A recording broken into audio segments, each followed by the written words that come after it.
Hello दोस्तों, स्वागत है आप सभी का आपके अपने channel A to Z education explain for you में। दोस्तों आज जो है मैं आपके लिए बहुत ही शानदार प्रश्न लेके आया हूँ। ये जो है ऑब्जेक्टिव और सब्जेक्टिव दोनों में हो चांस रहता है पूछने का। ऑब्जेक्टिव में 100% चांस है कि ये क्वेश्चन आ जाएगा। मेंसुरेशन का 12.1 का जो है क्वेश्चन नंबर 1 और 2 जो है मैं आपको एक वीडियो में एक और दूसरा वीडियो में जो है दूसरा नंबर क्वेश्चन को बताऊंगा। इस वीडियो में मैं पहला नंबर बताऊंगा 12.1 का क्वेश्चन आपको जो है यहाँ पे शो होगा। देखिए यहाँ पे कह रहा है दो वृत्त ठीक की त्रिज्या 19 सेंटीमीटर और एक का 9 सेंटीमीटर। उस वृत्त की त्रिज्या ज्ञात कीजिए जिसकी परिधि इन दोनों वृत्तों की परिधियों के योग के बराबर। इसमें कह क्या रहा है जरा गौर कीजिएगा।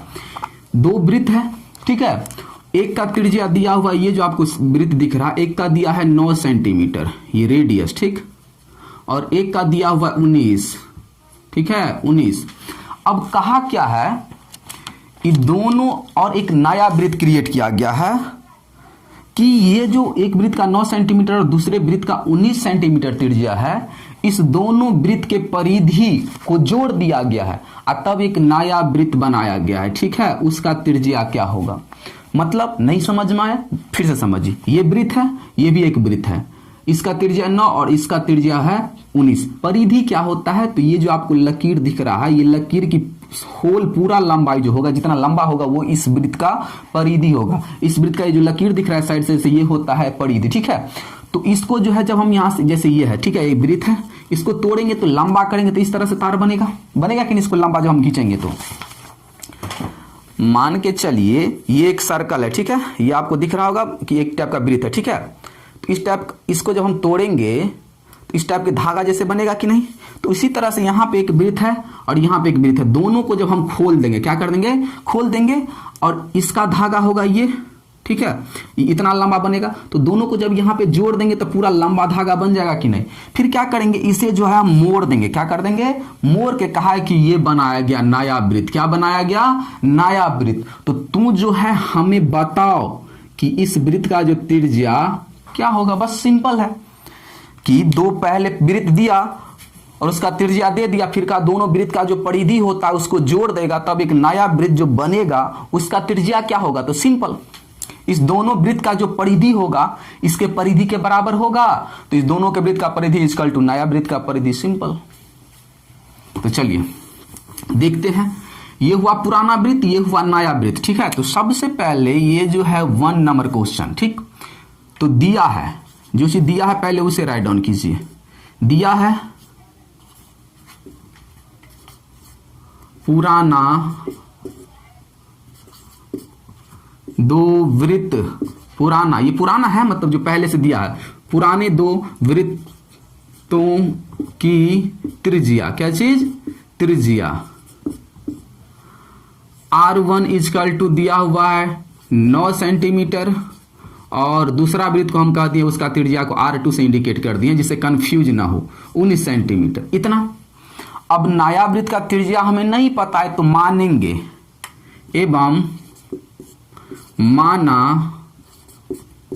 कि नया वृत्त की त्रिज्या मतलब रेडियस मतलब त्रिज्या इक्वल टू R। सिंपल, नया वृत्त का जो त्रिज्या हमें पूछ रहा है वो इंडिकेट कर देते कि R है ठीक है। अब देखिए यहां पे आपको मैं आशा करता हूं कि सबसे पहले आपको बेसिक इसका जो बेस था वो क्लियर हुआ होगा कि इसका परिधि और इसका परिधि, मतलब परिधि कहने का मतलब ये जो साइड से लकीर दिख रहा है इसको तोड़ के फिर इसको भी काट दिया, फिर दोनों को जो है लंबा धागा में क्रिएट किया, फिर उस दोनों को जो है एक नया वृत्त में ढाला गया। तो जो पुराना वृत्त दोनों के मिल के परिधि का लंबाई होगा इतना ही तो जो नया बना होगा, क्योंकि उसी दोनों से मिलके बना है। तो इसे ये सॉल्व करने में सहूलियत और हमें जो हेल्प मिल रहा है कि इस दोनों के परिधि के योग बराबर इस नया वृत्त के परिधि का योग ठीक है।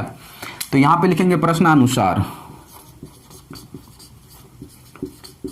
प्रश्नानुसार पुराने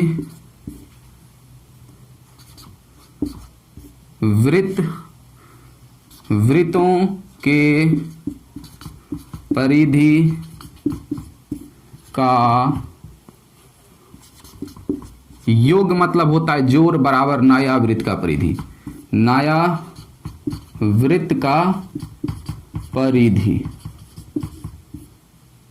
है। ठीक है, ये क्या प्रश्नानुसार, मतलब प्रश्न में जो चीज दिया रहता है, प्रश्न में जो हमें कह रहा होता है, प्रश्न में ये कहा था कि पुराने वृत्तों के परिधि का, पुराने वृत्तों के परिधि का योग, मतलब दोनों वृत्त के परिधि को जोड़ देगा तो जो नायिका वृत्त बना है उसके परिधि के बराबर होगा। ठीक है, तो यहां पे इक्वल, तो पुराने वृत्त का परिधि क्या होता है, वृत्त का परिधि होता है 2 पाई आर, 2 पाई आर। तो पहला वृत्त ये हुआ। दूसरा वृत्त, इसमें दो वृत्त है, एक बड़ा वाला 2 पाई आर। तो आर आर में कंफ्यूज ना हो कि किसका त्रिज्या है और किसका, इसके लिए इसको R2 से इंडिकेट कर दे। स्क्वायर नहीं लगा दीजिएगा, ये इंडिकेटर होता है जहां पे 1 2 3 ABC कुछ भी डाल सकते हैं। बराबर नया वृत्त, तो नया वृत्त का भी तो फॉर्मूला तो वही होगा 2 पाई आर। अब देखिए यहां पे इस दोनों को जरा गौर से देखिएगा, तो इस दोनों में पाई आर और पाई आर कॉमन आ रहा है। ठीक है, आ रहा है कि नहीं, तो सबसे पहले हम कॉमन को खींच लेते हैं। तो 2 पाई इसको खींचे, आर आर आपको दिख रहा होगा कि इक्वल है, लेकिन नहीं, इसका वैल्यू अलग है और इसका वैल्यू मान जो है अलग है, इसीलिए तो हम A1 और A2 कहे हैं। नहीं तो हम इसे भी आर छोड़ देते, इसे भी आर छोड़ देते, इक्वल रहता तो ये जो है कॉमन हो रहा है, लेकिन R1 plus R2 as it is रहेगा, ध्यान रखिएगा इसको। और 2 पाई आर, इस तीनों के बीच में मल्टीप्लीकेशन का रिलेशन रहता है। अब देखिए पाई आर से पाई आर कट गया, बराबर में रूल होता है कि बराबर के राइट साइड और लेफ्ट साइड मल्टीप्लीकेशन में कोई नंबर है और दोनों लेफ्ट राइट में इक्वल हो रहा है तो काट सकते हैं।